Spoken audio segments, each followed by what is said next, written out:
Airdrops are one of the craziest things about the entire crypto space. Think about just being an early user to an application and then getting rewarded with thousands of dollars in free cryptocurrency. This has happened to me several times with applications like Uniswap, ENS, 1inch Exchange, and so much more. I know some of that sounds too good to be true, like it might be a scam, but it's 100% legit because you have all these different crypto projects that are trying to release new tokens. And the playbook for doing this is to reward early adopters who have actually used the application so that you can bootstrap a healthy ecosystem. In this video, I'm going to talk about a brand new opportunity with the Arbitrum platform that is likely to do an airdrop in the future, in my opinion, and how you can position yourself for this. So before we get into that, if you're new around here, hey, I'm Gregory, and on this channel, I turn you into a blockchain master. So if that's something that you're interested in, then smash that like button down below for the YouTube algorithm and subscribe to this channel.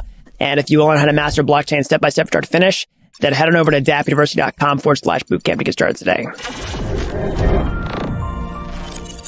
All right, so let's talk about how to get in on this potential Arbitrum airdrop. So let's kind of set the stage for how these crypto airdrops work in the first place. Let's use past examples. So let's talk about the Uniswap airdrop, for example. That was one of the first major airdrops that kicked off this whole strategy, where basically you get people who have actually made transactions on the blockchain with your application, and then you take a snapshot of that, and then you airdrop tokens to, people who have done that. So the playbook is basically trying to figure out who does not have a token yet and then start doing transactions with that technology. Because in many ways, it's sort of like the idea that whoever doesn't have a token yet is probably going to have a token.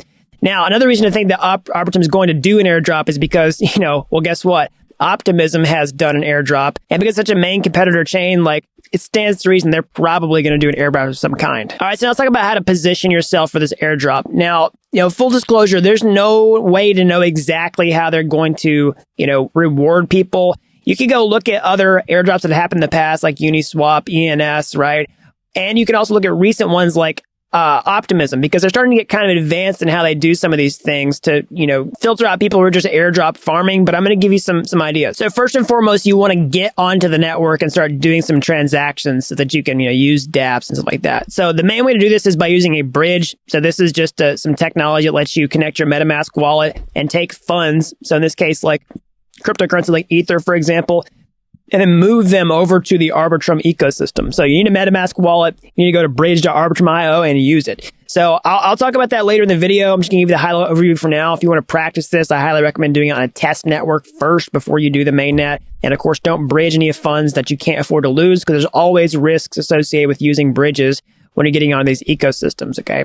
So once you're on the ecosystems themselves, you can look at some different applications and start using them, okay? So you can think about lots of applications that exist on Ethereum right now have deployments to Arbitrum, like 1inch Exchange. That'd be pretty easy strategies to just swap some tokens, like take your Ether and swap it for USDC and vice versa, or some other coin, right? Or even you had stable coins, you could just swap stable coins around. So one thing I want to mention here also is you're going to need Ether in order to use Arbitrum in the first place, because that's how you pay the gas fees.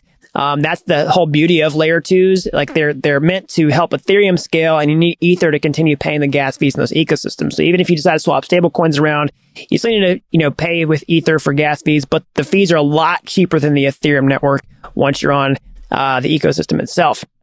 So I want to draw your attention though to two other main efforts that could likely be a factor in who gets airdrops and how much.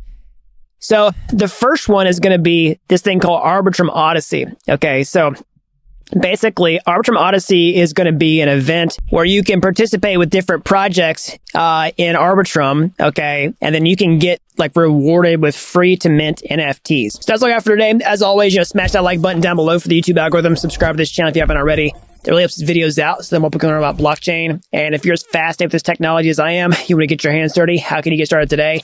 So that's all I've got. And until next time, thanks for watching Dapp University.